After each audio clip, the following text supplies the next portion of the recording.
Hey guys, today I'm going to be talking about the don'ts of hamster care. So a lot of people have mixed feelings on a lot of these subjects, and I just think that really you shouldn't, you just shouldn't try these things. These things are bad, and they normally lead to very bad things. So let's get started with the video. The first don't is do not keep two Syrians together. Okay, Whiskers, if you're going to pass, go ahead and pass over me.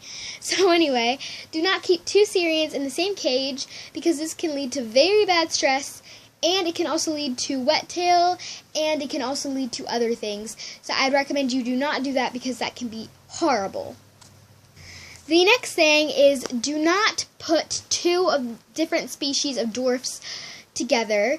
This can be very bad, and yeah, so just don't do it because it can lead to very bad stress disorders as well. It can also lead to wet tail. Another thing is don't listen to the people who say that wet tail is only like Syrian kind of thing. A lot of people say that only Syrians can get wet tails and that it's impossible for dwarfs to get wet tail, but that is absolutely not true. Dwarfs can get wet tails, it's just less common for them to, but make sure you still watch out for that because it can still happen.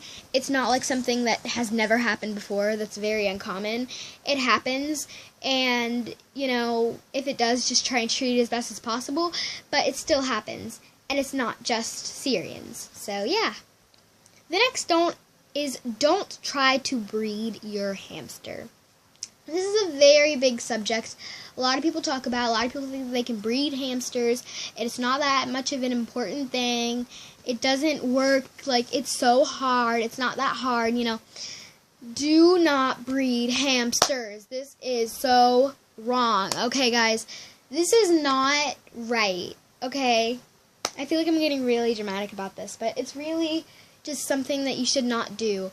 It's really bad to breed hamsters because for the people who don't know what they're doing, and I do have a channel where I did have a channel, I recently deleted it, where I showed you the ways that I have learned to breed, but I actually deleted it because I have been thinking, what if people actually take my ways of breeding that I think, I look up things online. I have done a lot of research on breeding, and I was thinking, what if people take my research into consideration and they start to try and breed a hamster? That would not be good because this can lead to the baby dying, the mom dying, the dad dying.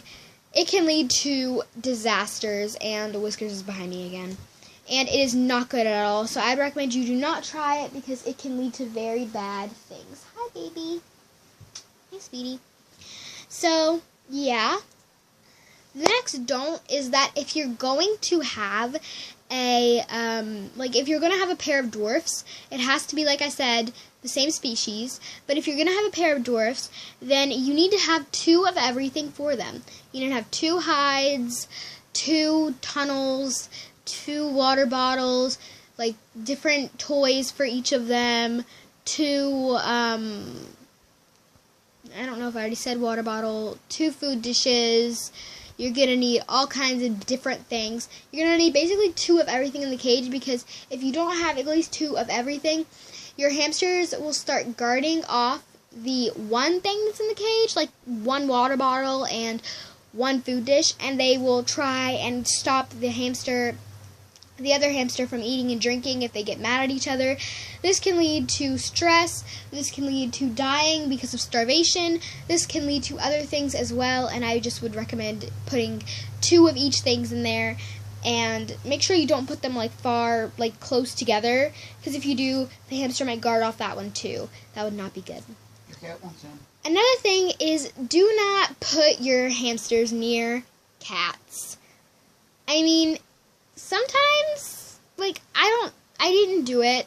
There was a time where Mimi was little, and I used to let her go around the cats, but I did not understand what the consequences of that were, and what could happen from that, and how badly she could get injured because the cats are so energetic and so crazy, and they basically run everywhere, and they're like really crazy sometimes, and they basically come out of nowhere sometimes. So I was kind of scared at first, but they never really hurt each other or anything.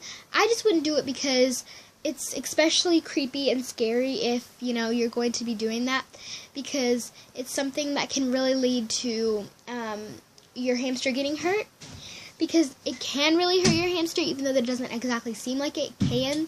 So it's something that's very, very bad, and I would never do.